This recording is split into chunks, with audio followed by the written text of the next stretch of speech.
दोस्तों, हमारे हिंदू धर्म में देवी माता रानी के अनेक स्वरूप कहे गए हैं, जिसमें वृक्षों को भीमा देवी के स्वरूप कहा जाता है। तो आज मैं आप लोगों को ऐसे वृक्षों के बारे में बताऊंगा जिनको नवरात्रि में छूना बेहद शुभ कार्य बताया गया है। नवरात्रि में इनको छूने से शत्रु दोष, कर्ज दोष, गरीबी दोष सब समाप्त होते। नवरात्रि के पावन पर्व चल रहे हैं। नवरात्रि के पावन पर्व में कुछ ऐसे वृक्ष हैं जो कि देव वृक्ष कहे गए, देवी वृक्ष कहे गए हैं। यह देवी के स्वरूप होते हैं, माता काली के स्वरूप होते हैं। और हमारे धर्म में पेड़ पौधे को देवी देवता मान करके हम इनकी पूजा करते हैं और हमें पूजा भी जरूर करनी चाहिए। साइंस भी कहता है पेड़ पौधे मनुष्यों को फ्री में प्राण वायु प्रदान करते हैं और पेड़ पौधे हमें ऑक्सीजन देते हैं और हमारे जो कार्बन डाइऑक्साइड होता है उसे ग्रहण करके सभी प्रकार के जितने भी नकारात्मक चीज होते हैं उसे अपने अंदर में स्वयं सोख लेता है और हमें ताज प्रदान करते हैं। तो पेड़ पौधे स्वयं तेज धूप में तपता है लेकिन मनुष्य को शीतल छाया प्रदान करता है। तो नवरात्रि के समय में कुछ ऐसे पेड़ पौधे हमारे धर्म शास्त्र में कहे गए हैं जिनको छूने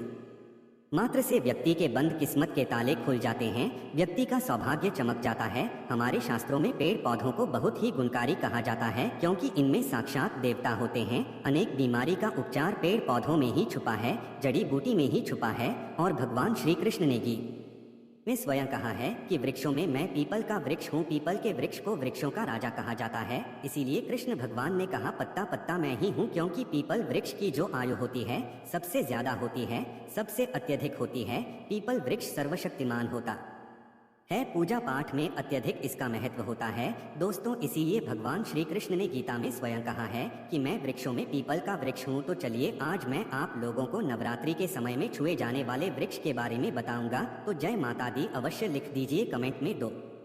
तो हमारे धर्म शास्त्र में अनेक ऐसे वृक्ष हैं जो कल्याणकारी होते हैं, मंगल कार्य होते हैं। अगर इस वृक्ष को छू लेते हैं तो आपकी सभी प्रकार की परेशानी है, सभी प्रकार के कष्ट है, यह सब समाप्त हो जाते हैं। खासकर के नवरात्रि के समय में इसका असर कई लाख गुना होता है। नवरात्रि के समय को शक्ति का पर्व कहा जाता है। शक्ति पर क्यों कहा जाता है? क्योंकि इस समय अचेत जो वस्तु होती है वो भी चेतना युक्त हो जाती है। अर्थात इस समय जो शक्ति हमारे धरती लोक में आ जाती है, नौ दुर्गा को क्या बोल सकते हैं हम? शक्ति बोल सकते हैं। तो माता रानी इस धरा पर आती है, इस पृथ्वी लोक पर आती है। तो जितने भी पेड़ पौधे हैं, जीव जंतु है, चल अचल सभी प्रकार के जो वस्तु है, यह सब में पुराना जाते हैं, न सब में शक्ति निहित हो जाती है, जागृत हो जाती है। तो इस समय कोई भी पेड़ पौधे को जाकर के छोड़ दें। खास करके देवी स्वरूप कहे गए जो पेड़ पौधे होते हैं, जाकर के आप इसे छू करके आते हैं तो आपके जीवन की परेशानी है, दुख है, तकलीफ है, कष्ट है, रोग है, बीमारी है, कला है,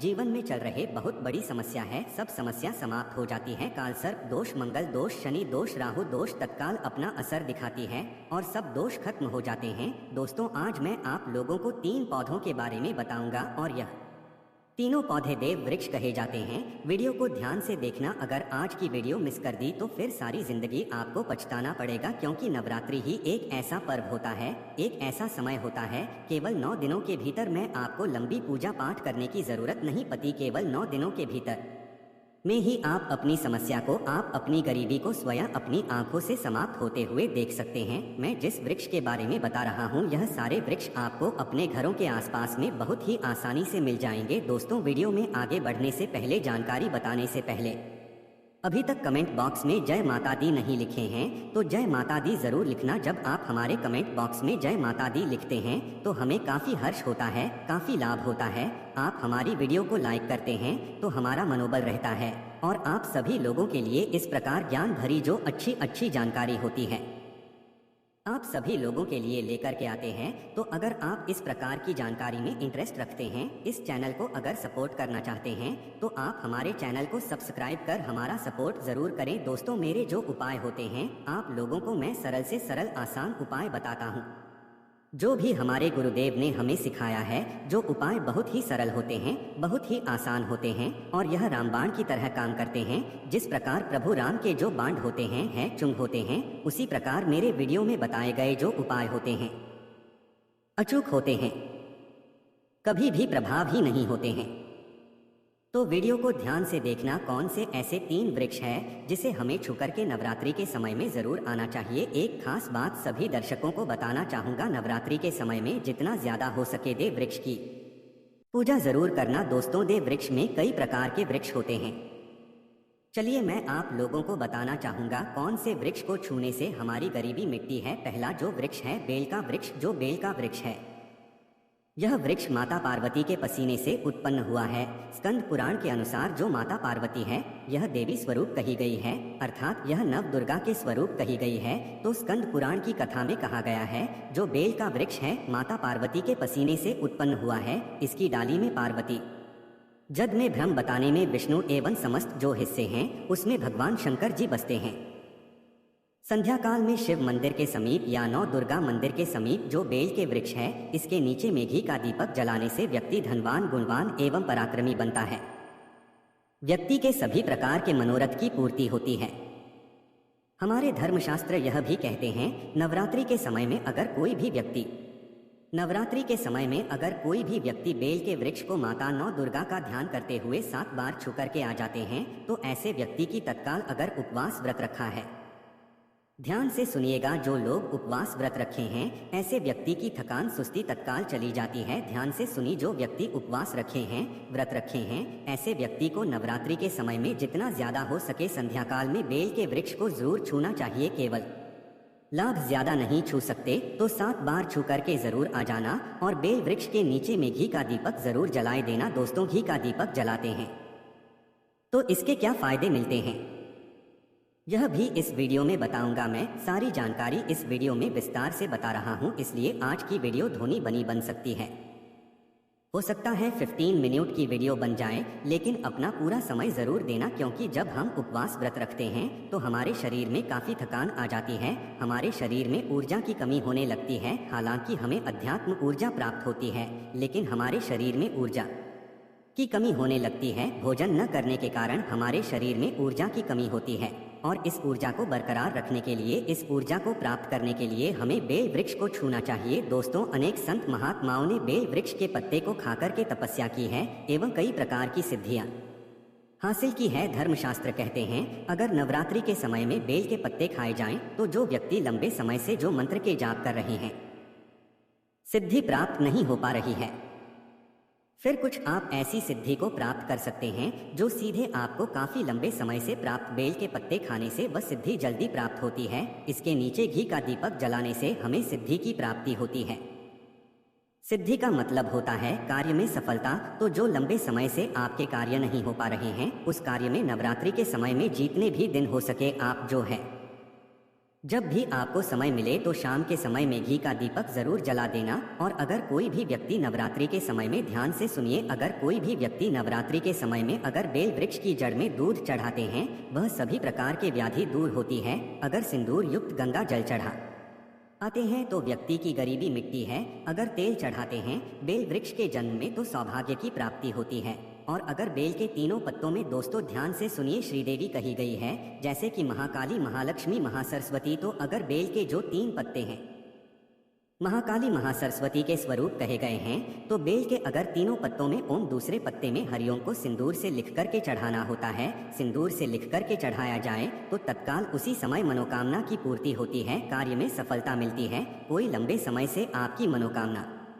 ना हो, आप चाहते हैं वह मनोकामना पूर्ण हो जाए, तो यह उपाय अवश्य करिएगा। दोस्तों, इसकी जद में ध्यान से सुनिए, नवरात्रि के समय में इसकी जद में अगर तांबे की कोई भी रिंग होती है, जिसे हम एक प्रकार के तांबे की जो धातु है यह मंगल से जुड़ी हुई होती है, तो अगर नवरात्रि के समय में इसकी जद में तांबे की जो रिंग होती है, अंगूठी होती है, अगर आप 4 अंगुल खंड करके दबा करके आ जाते हैं, नवरात्रि भर से दबे रहने देना है। इसके बाद अगर आप पहन लेते हैं तो वह जागृत हो जाती है, क्योंकि जो बेल के वृक्ष है स्वयं जागृत कहे गए हैं। और नवरात्रि के समय में इसकी जो आवर होती है, इसकी जो ऊर्जा होती है अत्यधिक बढ़ जाती है। अगर आप इस प्रकार की अंगूठी को पहनते हैं तो कभी भी आपको रक्त संबंधी समस्या नहीं आती, शनि का दोष नहीं सताता, राहु की पीड़ा नहीं सताती और नौ दुर्गा की कृपा से सदैव आप सुरक्षित रहते हैं। ऐसे व्यक्ति की कभी भी अकाल मृत्यु नहीं होती। दोस्तों, मैं दूसरे पौधे के बारे में जो बता रहा हूँ वह पौधा भी जान लीजिए। मैं जो दूसरे पौधे के बारे में बता रहा हूँ यह शमी का वृक्ष है। शमी के वृक्षों जगदम्बा के स्वरूप कहा गया है। जो शमी के वृक्ष है यह स्वयं जगदम्बा के स्वरूप है। इस पर स्वयं मां जगदम्बा स्वयं साक्षात विराजमान रहती है। और कोई भी व्यक्ति अगर संध्या काल में नवरात्रि के समय में इसके नीचे में धूप दीप जलाता है, धुआं दिखाता है, तो उनकी सभी प्रकार की परेशानी दूर होती है। धर्मशास्त्र कहते हैं अगर कोई भी व्यक्ति नवरात्रि के पूरे समय में हो सके, अगर आप एक दिन भी करना चाहते हैं तो आप यह उपाय एक दिन भी कर सकते हैं, पंचमी या सप्तमी के दिन कर सकते हैं। तो हमारे धर्मशास्त्र में कहा गया है अगर नवरात्र के समय में लाल चुन्नी अगर कोई भी व्यक्ति मनोकामना बोलते हुए शमी के वृक्ष में बांधे तो वह मनोकामना की पूर्ति होती है। लाल चुन्नी अगर कोई भी महिला जाकर के बांधती हैं तो उन्हें सौभाग्य की प्राप्ति होती है, उसके पति की कभी भी अकाल मृत्यु नहीं होती। इसकी जग में सिंधु डालने से व्यक्ति को आरोग्य की प्राप्ति होती है। जो लोग लंबे समय से बीमार पड़े हैं, ऐसे व्यक्ति के जो घर में रहने वाले सदस्य हैं, तो वह लोग जो बीमार पड़े हैं उनके शरीर से 7 बार सिंदूर को उतारा करके शमी की जग में डाल सकते हैं तो उनके रोग जल्दी ठीक हो जाएंगे। जो लोग लंबे समय से बीमार पड़े हैं या फिर आप बीमारी से बचना चाहते हैं, निरोग रहना चाहते हैं, तो इसकी जग में सिंदूर जरूर डाल देना। मनोकामना पूर्ति करने के लिए मैं एक मंत्र बता रहा हूँ। इस मंत्र को बोलते हुए शमी के वृक्ष को छूना है। इस मंत्र को बोलते हुए शमी के वृक्ष को छूना है। आप तत्काल नवरात्र के समय में इसका रिजल्ट देखना। जैसे ही नवरात्रि समाप्त होगा आपकी जो मनोकामना है उसकी पूर्ति हो जाएगी। आपकी जो दरिद्रता है वह दरिद्रता समाप्त हो जाएंगी। तो मंत्र कौन सा है? तो आपको बोलना है मनमोहन और थे पूरे दरिद्र नाश। यह मंत्र आपको बोलना है। यह मंत्र बोलते शमी के वृक्ष को छूना है। सभी प्रकार के आपके मनोरथ की पूर्ति होगी। आपकी जो दरिद्रता है दरिद्रता समाप्त हो जाएगी। तो मंत्र हो जाएंगी या आपको छूते हुए बोलना है। आप चाहते हो तो नवरात्रि के समय में मौली धागे भी शमी के वृक्ष पर बांध सकते हो। अधिकतर लोग मौली धागा बांधते हैं। मौली धागा बांधने से माता रानी आपसे बन जाती है। दोस्तों, कहने का मतलब है कि माता रानी आजीवन आपका साथ देती है, आपके हर कदम में मार्गदर्शन करती है। इसकी जन की मिट्टी लाकर के ध्यान से सुनिए। नवरात्रि के समय में अगर आप जो है 9 दुर्गा के उपवास नहीं कर पा रही हैं, व्रत नहीं कर पा रही हैं किसी कारण वश, तो केवल इसकी जन की मिट्टी ला करके नवरात्रि के समय में स्नान करने से व्यक्ति का भाग्य उदय हो जाता है। व्यक्ति का भाग्य चमक जाता है। व्यक्ति की जो फूटी किस्मत होती है वह भी चमक जाती है। आप में से अधिकतर लोग बोलते हैं न कि हमसे लक्ष्मी नाराज हो चुकी है, लक्ष्मी हमारे घर में आना ही बंद कर चुकी है। तो आप चाहते हैं कि लक्ष्मी की कृपा प्राप्त हो जाए तो नित्य नवरात्रि के समय में इसकी मिट्टी को लाकर के नवरात्रि के समय में स्नान करना शुरू कर दीजिए। नहाने वाले पानी में डाल के स्नान करना शुरू कर दीजिए। आपके शरीर से दोष दूर हो जाएंगे। आपके शरीर से किसी भी प्रकार की पीड़ा है, सकारात्मक शक्ति आपके शरीर में प्रवेश कर गई है, वह भी समाप्त हो जाएगी। दोस्तों, तीसरे क्रम में मैं जिस वृक्ष के बारे में बता रहा हूँ मित्रों, इस वृक्ष को देव वृक्ष भी कहा जाता है। जो तीसरा वृक्ष है वह है पारिजात वृक्ष। पारिजात का वृक्ष समुद्र मंथन से उत्पन्न हुआ था और यह देवराज इंद्र के नंदनवन वन में स्थापित किया गया था। पारिजात वृक्ष भगवान कृष्ण ने मानव जन कल्याण के लिए धरती लोक पर लाए थे। जो पारिजात का वृक्ष है इसे भी लक्ष्मी का स्वरूप कहा गया है, क्योंकि माता लक्ष्मी भी समुद्र से उत्पन्न हुई है और पर जांच के वृक्ष भी समुद्र से उत्पन्न हुआ, इस नाते यह माता लक्ष्मी की बहन कही जाती है। तो ऐसा माना जाता है कि कोई भी मनुष्य उनके शरीर में कितनी भी ज्यादा थकान हो, कितनी भी पीना हो, जैसे कि नवरात्रि के अगर आप व्रत रख रहे हैं, व्रत के दौरान अगर आपके शरीर में थकान है, पीना है, तो पारिजात के वृक्ष को शाम के समय में छू करके जरूर आ जाना। आप चाहते हो तो नवरात्रि के किसी भी में आपको टाइम मिले उस समय में जाकर के इसके वृक्ष को छू सकते हैं। इसके वृक्ष को छूते ही तत्काल शरीर से पीना है। जो थकान है, सुस्ती है, कमजोरी है, वह समाप्त हो जाती है। इस वृक्ष के नीचे में अगर नवरात्रि के समय में घी का दीपक जलाया जाए, चुटकी भर सिंदूर अगर इसकी जद में डाला जाए तो सभी प्रकार की मनोकामना की पूर्ति होती है। लेकिन आपको प्रार्थना जरूर करनी है कि ही पारिजात वृक्ष आप देवी स्वरूप कह जाती है। आप हमारे सभी प्रकार की पीड़ा को दूर करें। ग्रह दोष है, पितृ दोष है, लक्ष्मी दोष है, इसे आप समाप्त करें। लक्ष्मी स्वयं आपकी बहन है। माता लक्ष्मी का हमारे जीवन में प्रवेश कर जाए, इस प्रकार का आप हमें आशीर्वाद प्रदान करें। इस प्रकार से आप इनसे जो है मनोकामना बोल सकते हैं, मनोरथ बोल सकते हैं। यह लक्ष्मी की बहन कही गई है क्योंकि समुद्र मंथन से उत्पन्न हुआ है। तो अगर आप भी जल्द धनवान बनना चाहते हैं, आपके जीवन में कोई कामना है, कोई कामना अधूरी रह गई है, तो हमने 3 वृक्ष के बारे में बताया है। इन 3 वृक्ष को नवरात्रि के समय में छूना शुरू कर सकते हैं। और अगर कोई व्यक्ति यह तीनों वृक्ष को छू लेते हैं, ध्यान से सुनिए, अगर तीनों वृक्ष को छू लेते हैं तो ऐसे व्यक्ति के कार्य सफल होने से, ऐसे व्यक्ति की मनोकामना पूर्ण होने से दुनिया की कोई भी शक्ति नहीं रोक पाएंगे। मनोकामना पूर्ति करने के लिए, कार्य में प्रगति प्राप्त करने के लिए, अपनी किस्मत को चमकाने के लिए, सोए हुए भाग्य को जागृत करने के लिए नवरात्रि में यह उपाय जरूर करिएगा। दोस्तों, यह उपाय सोने पर सुहागा होगा या आपकी जिंदगी को संवार देंगे, आपकी जिंदगी में चल रही परेशानी को दूर कर देंगे। तो यह जानकारी कैसी लगी हमें कमेंट सेक्शन में ज़रूर बताना और इस जानकारी को अपने तक सीमित मत रखना। इस जानकारी को आगे ज़रूर शेयर करना, क्योंकि ज्ञान बांटने से ज्ञान बढ़ता है। हो सकता है आप इस वीडियो को शेयर आगे करेंगे तो कोई व्यक्ति नवरात्रि के समय में थकान महसूस करते हैं, बिना महसूस करते हैं, नवरात्रि के समय उनको होती है, किसी भी प्रकार के कष्ट होते हैं, तो इन वृक्षों को छूकर के सारे कष्टों से छुटकारा पा सकते हैं। तो समाज कल्याण हेतु इस वीडियो को आगे जरूर शेयर करना। कमेंट बॉक्स में अभी तक जय माता दी नहीं लिखा है तो जय माता दी लिख दीजिए। आज की